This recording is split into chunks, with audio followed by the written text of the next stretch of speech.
سبحان اللہ. الحمد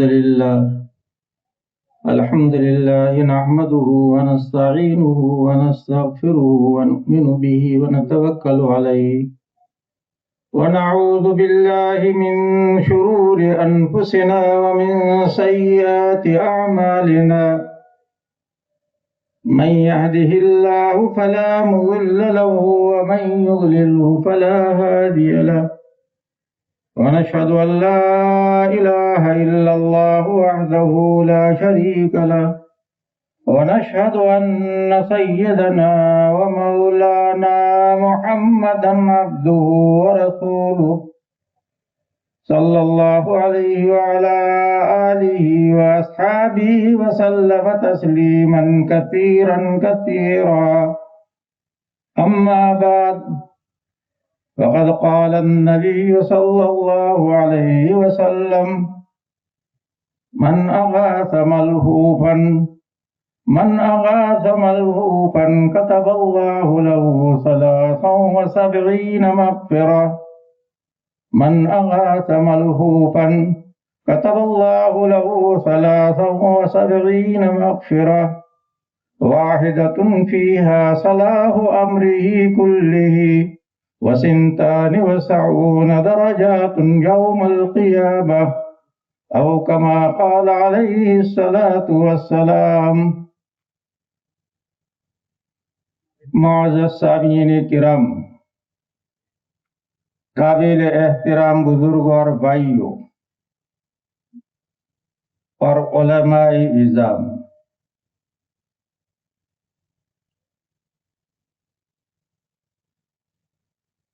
آج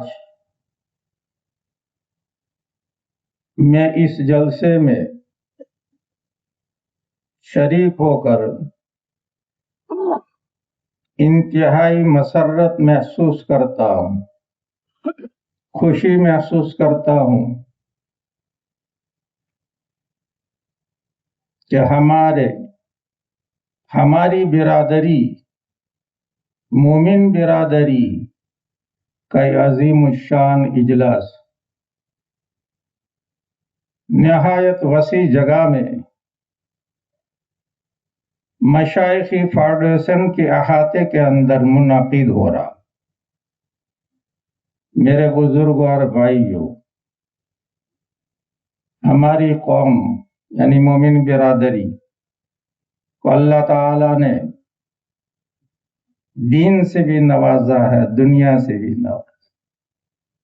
آج پوری دنیا کا سفر کر لو، لیکن جتنی دینداری آج ہماری برادری میں موجود ہے، شاید ہی کسی برادری میں ایسی دینداری پائی جائے.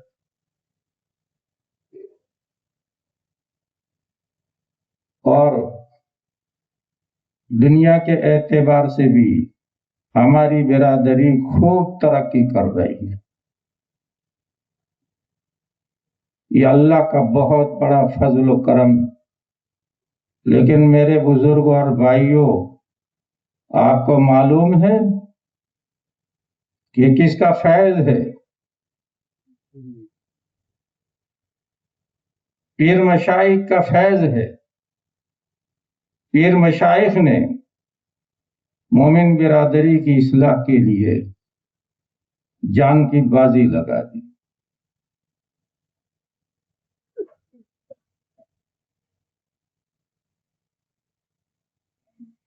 یعنی یہاں پیچھے کہہ رہا ہوں، خدا کے بندے کوئی حال آ رہا، یہ نہیں کہ علاوہ دوسرا جان کی بازی لگا دی. لیکن حضرت کی محنت اور حضرت کی سعی کو ان کی ناہنجار اولاد نے ضائع کر دیا. حضرت کے بعد حضرت کی اولاد میں کوئی ایسا عالم پیدا نہیں ہوا، کوئی ایسا بزرگ نہیں پیدا ہوا جو قوم کی صحیح سرپرستی کر. قوم پہلے کی طرح پھر گمراہی میں مبتلا. ایک زمانے تک گمراہی کے دلدل میں ہماری برادری پھنسی رہی، پھر اللہ نے اپنی رحمت سے، اپنے فضل و کرم سے ایک بہت بڑے محسن کو ہمارے پاس بھیج دیا۔ اس محسن اعظم کا نام ہے حضرت مولانا محمد نذیر میاں صاحب قدس سرہ۔ آج ہماری قوم اس محسن اعظم کو بھول چکی۔ ان کا کیا کارنامہ ہے؟ اگر یو پی میں اتنا بڑا مصلح امت پیدا ہوتا تو اس کو مجدد کا لقب ہے۔ حضرت تھانوی کو جو مقام ہے، حضرت مولانا رشید احمد صاحب کو جو مقام ہے ہندوستان کے اندر، وہ مقام حاصل ہوتا۔ اس بندے خدا نے اپنی جان، اپنا مال، اپنا وقت، سب کو اس برادری کی اصلاح کے لیے خرچ کر دیا۔ تم نے تو شاید حضرت مولانا محمد نذیر میاں صاحب کو نہیں دیکھا ہو، ہم نے دیکھا ہے۔ بچپن میں ہم ہر دیواسنا میں پڑھتے تھے، جو حضرت تشریف لاتے تھے اور دو دو دن ٹھہرتے تھے اور ہر بچے کا امتحان لیتے تھے اور خود کتابیں لے کر کے آتے تھے، بچوں کو اپنی طرف سے انعام دیتے تھے، اور پورے علاقے میں انہوں نے مکاتب کا سلسلہ جو شروع کر دیا، اور قوم کے لیے انہوں نے نہ رات دیکھی نہ دین دیکھا۔ اس وقت یہ سواریاں نہیں تھی، کار وغیرہ نہیں تھی، اونٹ کی سواری کرتے تھے، اونٹ کی سواری پر جو جاتے تھے، سب گاؤں کا جو ہے نہیں جائزہ لیتے تھے، گاؤں کے اندر کوئی بھی جو ہے نہیں غلط بات ہو رہی ہے تو اس کی اصلاح جو فرماتے تھے، گاؤں والوں کو جمع کرتے تھے اور ان کو سمجھاتے تھے، اور حضرت پیر مشائخ علیہ الرحمہ کی کتابوں کو سمجھاتے تھے کہ دیکھو سمجھو پیر مشائخ علیہ الرحمہ کیا کہہ کر کے گئے ہیں، کیونکہ ہماری قوم پیر مشائخ کے عاشق، انہی کی اولاد کو پیر مانتی تھی، لیکن جن کو وہ پیر مانتی تھی وہی رہزن نکلے۔ انہوں نے سالانہ نذرانے تو وصول کیے، لیکن قوم کی اصلاح کی انہوں نے کوئی فکر نہیں۔ حضرت ہر گاؤں میں جاتے تھے، ہر گاؤں کے حالات معلوم کرتے تھے، اگر گاؤں میں کہیں جھگڑا ہوتا تھا اس کی اصلاح فرماتے تھے۔ الغرض آج جو ہماری برادری میں دین کی روشنی، دین کی رونق نظر آ رہی ہے، یہ سب فیض ہے مجدد ملت، مصلح امت حضرت مولانا محمد نذیر میاں صاحب کا، لیکن قوم ان کو فراموش کر۔ حضرت کے دو کام تھے،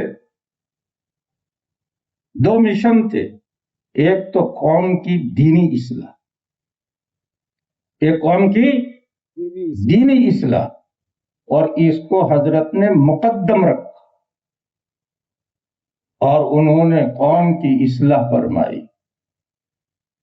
اور جن گاؤں کی حضرت نے اصلاح فرما دی تھی، آج وہ پکے مومن، پکے مسلمان بن گئے، اور جنہوں نے حضرت کی جو مخالفت کی اور حضرت کی دعوت کو قبول نہیں کیا، وہ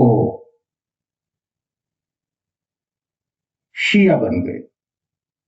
ہماری برادری کے بہت سے احباب آج جو شیعہ بن چکے ہیں وہ حقیقت میں ہم ہی جیسے تھے، لیکن ان کے پیروں نے ان کو کہیں سے کہیں پہنچا دیا۔ اللہ تعالی حضرت کی قبر کو نور سے منور فرمائے، حضرت کی بال بال مغفرت فرمائے، ان کے درجات کو جو ہے بلند فرمائے۔ حضرت نے قوم کے لیے بڑی قربانیاں دی، دین کی بہت فکر کی، اور ایسی اصلاح کی جیسے ایک نبی اصلاح کرتا۔ ایک گمراہ قوم میں نبی مبعوث ہوتا ہے اور اس کو صراط مستقیم پر گامزن کر دیتا، اور جو مخالفت کرتے ہیں خسرت دنیا والآخرہ کا مصداق بن جاتے۔ چنانچہ ایسا ہی ہوا، جنہوں نے حضرت اقدس قدس سرہ کی دعوت پر لبیک کہا، آج وہ کہیں سے کہیں پہنچ گئے، اور جنہوں نے منہ موڑا وہ گمراہی کے دلدل میں پھنس گئے۔ یہ بہت بڑا احسان آج جو ہماری برادری میں ہر گھر میں عالم نظر آتا ہے، یہ سب حضرت کا فیض۔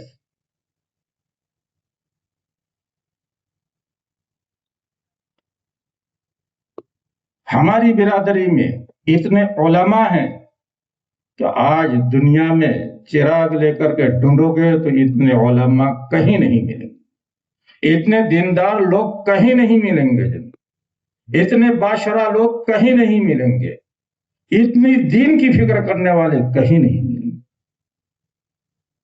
اللہ تعالی حضرت کی بال بال مغفرت فرمائے اور حضرت کے نقش قدم پر چلنے کی ہمیں توفیق۔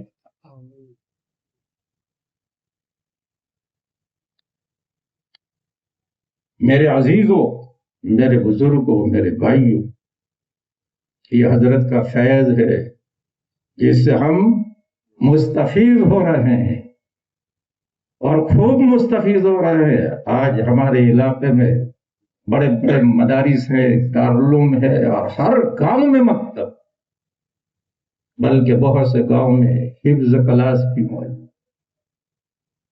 اور مکاتب کا نظام جیسا اس علاقے میں ہماری برادری میں منظم ہے، ایسا نظام میں نے کہیں نہیں دیکھا، یو پی میں بھی نہیں دیکھا، لندن میں بھی نہیں دیکھا، کہیں نہیں دیکھا۔ یہ سب حضرت کا فیض، حضرت کا فیض۔ اور حضرت نے جہاں دین کی فکر کی، میرے عزیزوں اور بزرگوں، حضرت نے قوم کی صحت کی بھی فکر کی۔ حضرت جہاں بہترین عالم تھے، مصلح امت تھے، مجدد ملت تھے، وہاں بہت بڑے حکیم بھی تھے۔ ایسے حکیم، ایسے طبیب کہ جب تک حضرت زندہ رہے، پالنپور میں کسی ڈاکٹر کا دواخانہ کلینک چمکا نہیں۔ حضرت کے یہاں کیسا بھی مریض آتا تھا، شفا یاب ہو کر کے، شفا یاب ہو کر کے، اور معمولی خرچے پر۔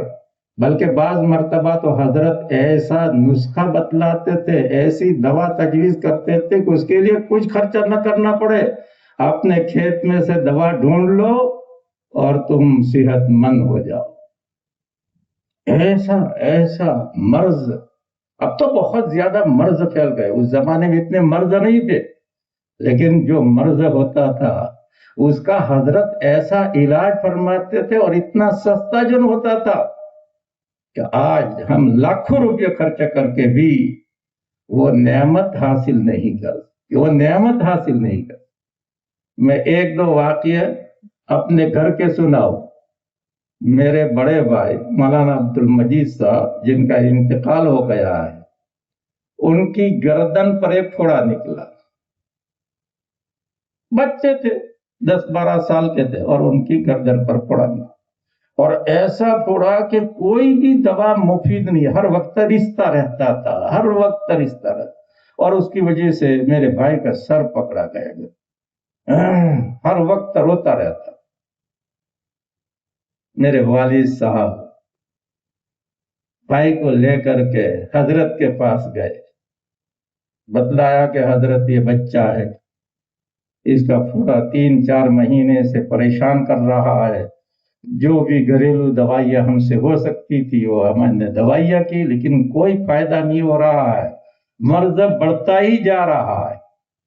حضرت نے کہا کہ یوسف بھائی، ہمارے والد صاحب کا نام تھا یوسف کا، یوسف بھائی اس کا علاج تو تمہارے کھیت میں ہے، اس کا علاج تمہارے کھیت میں ہے۔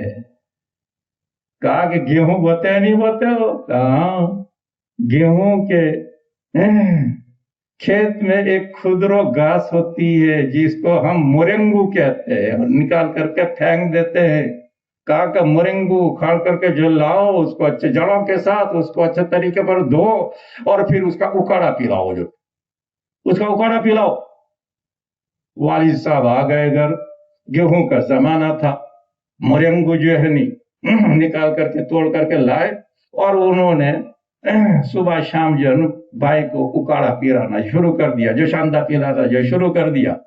10 دن گزرے تھے کہ زخم بالکل مندمل ہو گیا، اور پھر اس کے بعد جب تک زندہ رہے کبھی جو ہے تکلیف اس سلسلے کی ہوئی ہی نہیں۔ ایسا علاج کر، آج کل کے ڈاکٹر ہیں، ہزاروں چیک اپ جو ہے لکھ دیں گے، ہزاروں کی دوائیاں ہو جائیں گی، اور پھر بھی مرض جو ہے کبھی تو دور ہو جائے گا، اکثر و بیشتر مرض ویسا کا ویسا ہی رہے گا۔ ایک تو عام پھوڑا ہوتا ہے، وہ تو ذرا سا جو ہے دوا کرنے سے ٹھیک ہو جاتا ہے، لیکن بعض زہریلے پھوڑے ہوتے ہیں۔ میں نے اپنے بھائی کو جو دیکھا کہ بیچارہ صبح سے شام تک روتا رہتا تھا، سوتا بھی نہیں تھا، لیکن حضرت کے علاج سے 10 دن میں جو ہے بالکل جو ہے صحیح ہو گیا۔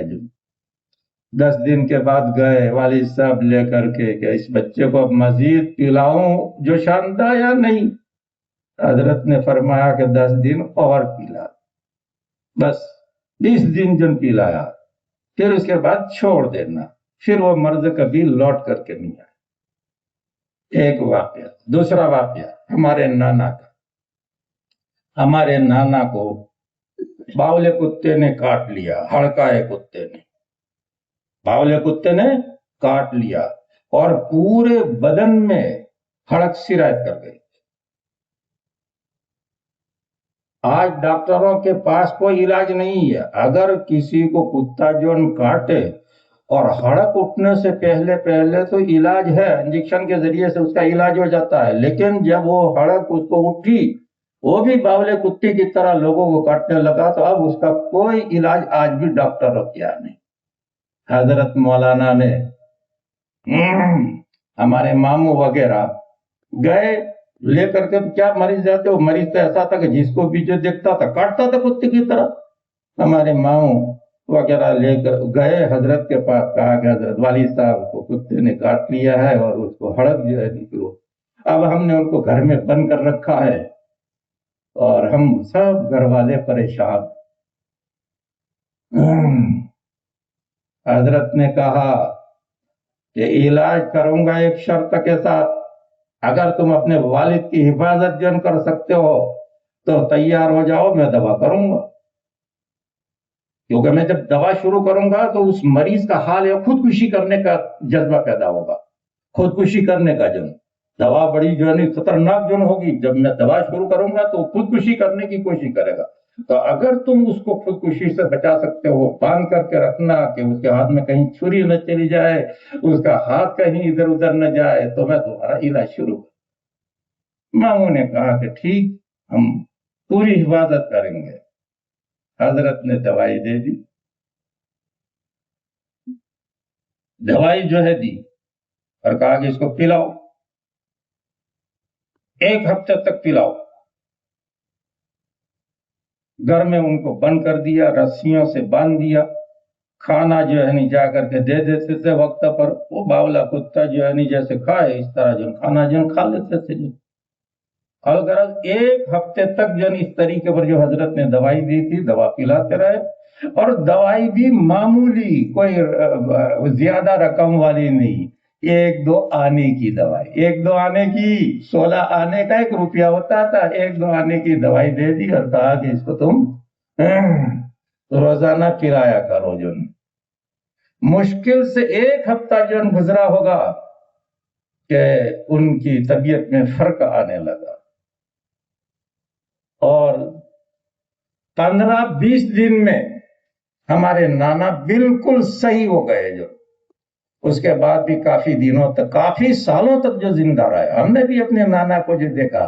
تو میرے عزیزوں، یہ عجیب و غریب جو ہے مجدد ہے، عجیب و غریب مصلح امت ہے کہ اس نے ہمارے دین کو بھی سنوارا اور ہمارے بدن کو بھی سنوارا، ہمارے بدن کو بھی جو ہے صرف جو دین کی فکر نہیں کی، امت کو ڈاکٹروں کے حوالے نہیں کیا، قوم کو ڈاکٹروں کو خود علاج کرتے تھے، اور سستے سے سستا جن علاج، اور اگر کوئی غریب پہنچ گیا تو اس کو تو مفت جو ہے دوائی دے دیتے تھے۔ جو اگر دوائی مہنگی ہوتی تھی اور کوئی غریب بیچارہ پہنچ گیا، اس وقت تو قوم کی حالت بہت بگڑی ہوئی تھی۔ جو نہیں کسی کے گھر میں صابن تک نہیں تھا کپڑے دھونے کے لیے، جو یہ حال تھا۔ جو ایک خاردار مٹی آتی ہے جو ندی میں ہوتی ہے، جس کو اوہ کہتے ہیں، اس سے کپڑے دھوتے تھے۔ جو تو ایسے غریب ہوتے تھے تو حضرت اپنی رقم سے، اپنے پیسوں سے جو نہیں اس کا علاج کرتے تھے۔ یہ ہیں حضرت مولانا محمد نذیر میاں صاحب قدس سرہ۔ ہماری قوم نے بڑے بڑے مدرسے قائم کر لیے، الحمدللہ اس کی وجہ سے پورے علاقے میں علمی روشنی پھیل رہی ہے۔ مکاتب کی وجہ سے ہمارے بچے صحیح تعلیم حاصل کر رہے ہیں، ان کے عقائد صحیح ہو رہے ہیں، ان کی نمازیں صحیح ہو رہی ہیں۔ لیکن حضرت کا جو دوسرا کام تھا اس کی طرف قوم نے کم توجہ دی۔ آج ہر قوم کے پاس بڑے بڑے ہسپتال، ہماری قوم کے پاس کوئی بڑا ہسپتال نہیں تھا۔ اللہ کا فضل ہے، کرم ہے کہ فاؤنڈیشن، مشائخ کی فاؤنڈیشن کے کچھ احباب کے دل میں اللہ تعالیٰ نے یہ داعیہ پیدا کیا کہ اب مرضوں کی تعداد زیادہ ہو گئی ہے، اور ہماری برادری کے پاس کوئی خاطر خواہ ہسپتال نہیں ہے جہاں ہم جا کر کے علاج کرا سکے۔ اللہ تعالیٰ ان حضرات کو جزائے خیر عطا فرمائے کہ انہوں نے قوم کے لیے بہت بڑا پروجیکٹ بنایا، بہت بڑا پروگرام بنایا، اور آج اس کی آج نہیں کئی سالوں سے اس کی ابتدا ہو چکی ہے۔ اللہ تعالیٰ اس بندے کو جزائے خیر عطا فرمائے، دنیا آخرت میں اس کا بہترین بدلہ عطا فرمائے، جس نے اتنی بڑی زمین وقف، 55 بیگھہ زمین وقف اور مفت وقف کی۔ جو اللہ نے قوم میں ایسے اہل خیر بھی پیدا فرمائے کہ قوم کے لیے اتنی بڑی قربانی دے رہی ہے۔ آج اگر کسی سے کہا جائے 1 بیگھہ زمین دے دے تو اس کی جان نکل جائے گی۔ اللہ تعالیٰ اس خاندان کو دنیا آخرت میں اس کا بہترین بدلہ دے کہ اس کے دل میں امت کا کس قدر فکر ہوگا، کس قدر درد ہوگا کہ اس نے امت کے لیے، مومن برادری کے لیے، مومن سماج کے لیے اتنی بڑی زمین وقف کر۔ پھر اللہ تعالیٰ نے کچھ بندوں کو توفیق عطا فرمائی کہ وہ اتنی بڑی زمین کو کارآمد بنائے اور ایسا پروگرام بنائے کہ ہماری برادری کو نہیں، دوسری برادریوں کو بھی، حتیٰ کہ مسلمانوں کو نہیں، غیر مسلمین کو بھی اس کا فائدہ پہنچے۔ میرے عزیزوں، میرے بزرگوں، آپ تو یہ سمجھتے ہو کہ صرف مسجد بنانا ہی دین کا کام ہے، مدرسے چلانا ہی دین کا کام ہے، اس کو کوئی دینی کام ہی نہیں سمجھتا ہے، یہ تو دنیا کا کام ہے، دنیا کا کام ہے۔ ارے دنیا کے کام کو بھی آپ دینی بنانا چاہے تو دینی بنا سکتے ہو، دین کے کام کو بھی آپ دنیا کا کام بنانا چاہے تو دنیا کا کام بنا سکتے۔ انما الاعمال بالنیات، اعمال کا مدار تو نیتوں پر ہوتا ہے۔ یہ حضرات جو کام کر رہے ہیں اگر اخلاص کے ساتھ، دیانتداری کے ساتھ، تقوی کے ساتھ، امت کی خیر خواہی کے جذبے کے ساتھ کام کریں گے تو انشاءاللہ یہ بہت بڑا دینی کام، بہت بڑا دینی کام ہوگا، اور اس میں حصہ لینا بہت بڑا کار ثواب ہوگا۔ میرے عزیز سن لو، اس میں حصہ لینا بہت بڑا کار ثواب ہوگا۔ آج سے 25-30 سال پہلے کا واقعہ میں سنا ہوں۔ میں لندن جاتا، 25 سال تک میں لندن گیا، پھر کورونا کے بعد، کورونا میں مبتلا ہو گیا تھا، اہلیہ بھی مبتلا ہو گئی تو اللہ کو پیاری ہو گئی، اللہ نے مجھے بچا لیا، لیکن طبیعت کافی کمزور ہو گئی۔ ایک سال تک میں مسجد میں بھی نہیں جا سکا۔ پھر علاج معالجے کے بعد اتنی ہمت ہوئی کہ میں مسجد تک جا سکوں۔ میری مسجد بہت دور نہیں ہے، 100-150 قدم پر مسجد ہے، لیکن اتنی بھی ہمت نہیں تھی۔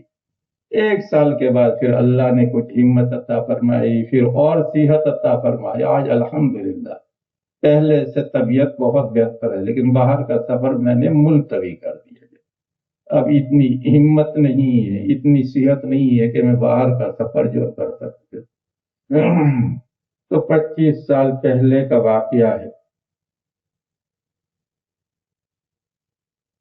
میں جب بھی لندن جاتا تھا پورے مہینے ایک ہی مسجد میں ٹھہرتا، یہ نہیں کہ آج یہاں تقریر کی، کل وہاں تقریر کی، پرسوں وہاں تقریر کی، اس سے کوئی خاص فائدہ نہیں ہوتا ہے۔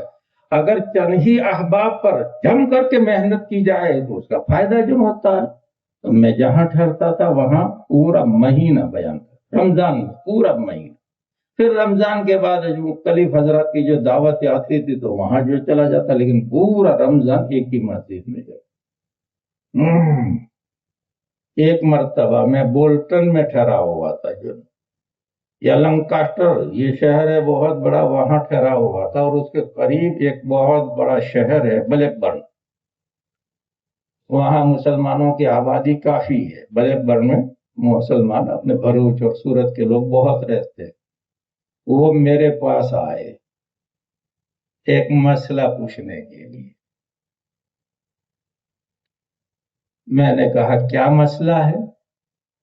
انہوں نے کہا کہ حضرت ہمارے یہاں کی لڑکیاں بالکل برباد ہو رہی ہیں، اسکولوں میں جو ہے جاتی ہے، وہاں 16 سال تک بچے کو اسکول میں بھیجنا ضروری ہے۔ آپ گھر نہیں پڑھا سکتے، اسکول میں بھیجنا جو ضروری ہے، اور وہاں کا ماحول تو بالکل ہی جو فحش ماحول ہے، سب بچے اور بچیاں ننگے ہو کر کے جو نہاتے ہیں، ایسے ماحول میں ہماری بچیاں برباد ہو رہی ہیں۔ اب ہم نے کچھ احباب نے ارادہ کیا ہے کہ اسلامی اسکول قائم کریں، اسلامی اسکول قائم کریں، لیکن علماء منع کرتے ہیں لوگوں کو کہ اس میں پیسہ دینے میں کوئی ثواب نہیں ملے گا، مسجد بنانے میں تو تمہیں ثواب ملے گا، لیکن یہ اسکول ہے، اس کو بنانے میں تمہیں کوئی ثواب نہیں ملے گا، یہ تو دنیا کا کام ہے، دنیاوی تعلیم کے لیے ہے۔ تو آپ سے ہم مسئلہ پوچھنا چاہتے ہیں کہ کیا یہ دینی کام نہیں ہے؟ ہم اپنی بچوں کو اگر بچائیں، اسلامی ماحول میں تعلیم دیں، دنیاوی ہی تعلیم دے، لیکن اسلامی ماحول میں اگر تعلیم دیں گے تو ہم کچھ دینیات بھی پڑھا لیں گے، اور ساتھ ساتھ ہماری بچیاں جن باپردہ تعلیم جن حاصل کریں گے، تو کیا یہ دینی کام نہیں ہے؟ میں نے کہا ضرور دینی کام ہے، ضرور دینی کام ہے۔ کہا ہمارے علماء تو اس کو دینی کام نہیں کرتے ہیں۔ آپ ایک دن ہمارے یہاں تشریف لائے اور مسجد میں تقریر کرے، بہت بڑی مسجد تھی، تو کہا کہ تقریر کرے اور لوگوں کو سمجھائے۔ جو وہاں علماء زیادہ نہیں ہے، کوئی ادھر ادھر کے جو چھوٹے موٹے جو علماء ہے، کوئی بڑے چوٹی کے علماء نہیں ہے، یہیں سے کوئی حافظ ہے، کوئی قاری ہے، اور وہاں جا کر کے امامت شروع کر دیا تو عالم بن گیا۔ جو بیچاروں کو فقہ سے پوری واقفیت بھی نہیں ہوتی ہے۔ میں گیا اور وہاں جا کر کے تقریر کی کہ میں نے کہا تمہاری مسجدیں برباد ہو جائیں گی اگر اسکول تم نے اسلامی قائم نہیں کیے۔ تمہارے گھروں میں بچے جب دین کے ماحول میں نہیں پلیں گے، انگریزی ماحول کے اندر جو پلیں گے، ایسی صورت کے اندر مسجدوں میں کون آئے گا؟ یہ تو تم آئے ہو ہندوستان سے یا دوسرے ملکوں سے آئے ہو، وہاں سے تم دین لے کر کے آئے ہو، تمہارے بچے تو انگریزی ماحول کے اندر جو تعلیم جو حاصل کریں گے وہ انگریز بنیں گے، کہ تمہاری مسجدیں جو بنائی ہوئی سب برباد ہو جائیں گی، مرثیہ خواہ ہوں گی مسجدیں۔ اور میں نے کہا جتنا مسجد بنانے میں ثواب ہے اتنا ہی اسلامی اسکول بنانے میں ثواب۔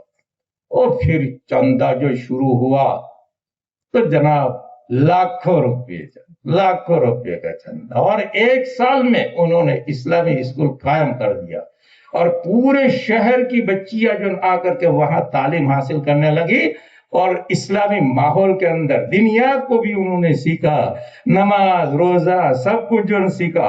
اور جب ان کا امتحان ہوا تو اس اسکول کی بچیاں فرسٹ، سب اعلیٰ نمبر سے کامیاب، اعلیٰ نمبر سے جو کامیاب ہو گئے۔ تو میرے عزیزو اسی طریقے پر یہ ہے، یہ دینی کام ہے۔ اگر نیت صحیح ہوگی، نیت اگر آپ کی صحیح ہوگی، دین کی قوم کی خدمت، حضرت نے کہا کہ خدمت کرنا، مخلوق کی خدمت کرنا، یہ بھی بہت بڑا کاریہ ثواب ہے۔ تو اگر آپ نے اخلاص کے ساتھ اس میں حصہ لیا تو مجھے امید ہے کہ اتنا بڑا ثواب ملے گا، اتنا بڑا ثواب ملے گا کہ آپ اس کو شمار نہیں کر سکتے۔ میں نے ایک حدیث آپ کے سامنے پڑھی، سنو، کتنا بڑا ثواب کا کام، کتنا عظیم کام ہے۔ حضور پاک صلی اللہ علیہ وسلم کا ارشاد ہے، مشکوٰۃ شریف میں یہ حدیث ہے، آن حضرت صلی اللہ علیہ وسلم فرماتے ہیں، من اغاث ملحوفا، جس نے نہایت پریشان حال کی مدد کی، من اغاث ملحوفا، جس نے کسی نہایت پریشان حال کی مدد کی، جاب اللب کی مدد کی۔ ملحوف کا ترجمہ میں کرتا ہوں، جاب لب، یعنی جو مرنے کے قریب پہنچ گیا۔ من اغاث ملحوفا، علماء کرام یہاں تشریف فرما ہے، وہ ملحوف کے معنی جانتے ہیں، نہایت پریشان، اور میں اس کا ترجمہ کرتا ہوں، من اغاث ملحوفا، جس نے جاب لب کی مدد کی، موت کے منہ میں چلا گیا ہے، اگر آپ اس کی تھوڑی سی مدد کریں گے تو اس کی جان بچ جائے گی، ورنہ وہ بیچارہ قبرستان چلا جائے گا۔ من اغاث ملحوفا، جس نے نہایت پریشان حال، جاب لب کی مدد کی، کتب اللہ لہ 73 مغفرہ، اللہ تعالیٰ اس کے لیے 73 مغفرتیں لکھیں گے۔ کتب اللہ لہ 73 مغفرہ، اللہ تعالیٰ اس کے لیے کتنی مغفرتیں؟ 73 مغفرتیں لکھیں گے۔ من اغاث ملحوفا کتب اللہ لہ 73 مغفرہ، جس نے کسی نہایت پریشان حال کی مدد کی، اللہ تعالیٰ اس کے لیے 73 مغفرتیں لے، 73 مغفرت۔ وہ مغفرتیں کتنی بڑی ہوں گی، وہ مغفرتیں کتنی بڑی ہوں گی، آگے نبی پاک صلی اللہ علیہ وسلم فرماتے ہیں واحدۃ فیہا صلاح امرہ کلہ، وہ مغفرتیں اتنی بڑی ہوں گی کہ ایک ہی مغفرت میں اس کے تمام کام سنور جائیں گے، دنیا کے کام بھی اور آخرت کے کام بھی۔ واحدۃ فیہا صلاح امرہ کلہ، اس میں یہ بڑے اتنی بڑی بڑی مغفرت، اتنی بڑی بڑی مغفرت ہے کہ ایک ہی مغفرت میں اس کے تمام کام سنور جائیں گے۔ واحدۃ فیہا صلاح امرہ کلہ۔ اب کتنی مغفرتیں باقی رہ گئی؟ 72 مغفرتیں باقی رہ گئی، ایک ہی مغفرت میں سب کچھ ہو گیا۔ دنیا کے کام بھی جو بن گئے، آخرت کے کام، یعنی اس کو جہنم سے اللہ نے بچا لیا اور اس کو جنت میں بھیج دیا۔ جس کی مغفرت ہو گئی وہ سیدھا جنت میں چلا جائے گا۔ جنت واحدۃ فیہا صلاح امرہ کلہ وسنتان وسبعون درجات یوم القیامہ، وسنتان وسبعون درجات یوم القیامہ، اور 72 مغفرتیں قیامت کے دن ترقی درجات کا باعث ہوں۔ وسنتان وسبعون درجات یوم القیامہ، اور 72 مغفرتیں، ایک ہی مغفرت میں جنت میں چلا گیا، اور 72 مغفرتیں ترقی درجات کا باعث ہے۔ اس کا کتنا درجہ بلند ہوگا میرے عزیزو، بتلاؤ۔ یہ ہے آج ہماری قوم میں نہیں، ہر قوم میں ایسے بیمار ہوتے ہیں کہ ان کے پاس علاج کا پیسہ نہیں ہوتا، علاج کا پیسہ نہیں ہوتا، تڑپ تڑپ کر مر جاتے۔ کیا علاج کا پیسہ ہوتا ہے تو صحیح علاج نہیں کر پاتے، صحیح دوا کھانا ان کو نصیب نہیں ہوتا ہے۔ کبھی تو ان کو احمد آباد کے چکر کاٹنے پڑتے ہیں، کبھی بمبئی کے چکر کاٹنے پڑتے ہیں، نہ جانے کہاں کہاں کی کھاد چھاننی پڑتی ہے، اور ہر بندے میں اتنی وسعت نہیں ہوتی ہے کہ وہ ان دور دراز دواخانوں میں جا کر کے اپنا علاج کرا سکے۔ اللہ کا فضل، اللہ کا کرم، ہمارے علاقے میں ہماری برادری کے جو کچھ احباب یہ ہسپتال قائم کر رہے ہیں، یہ ہسپتال جو قائم کر رہے ہیں، اور جیسا کہ آپ نے ابھی سنا یہاں ہر قسم کا علاج ہوگا، شرط یہ ہے کہ آپ کا تعاون ہو۔ یہ نہیں کہتا ہوں میں کہ آپ 1 لاکھ یا 1 کروڑ جو دے دیں، اگر آپ کے پاس 5 روپے کی بھی گنجائش ہے، 10 روپے کی گنجائش ہے، اس کار خیر کے اندر